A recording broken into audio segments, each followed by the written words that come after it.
তাই তো কৃতজ্ঞ ধন্যবাদ দেওয়ার মতো ক্ষমতা আপনার নেই মহারাজ। আপনি যখন কৃতজ্ঞ দণ্ড দিলেন না মহারাজ, তখন আমারও পঞ্চগন্ধর্ব স্বামী হয়েছে মহারাজ।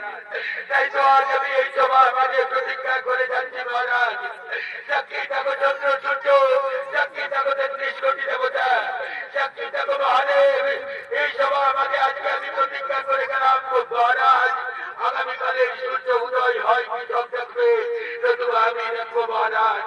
আগামীকালের সূর্য উদয় হয় কৃষক দেখবে, নতুবা আমি দেখবো মহারাজ।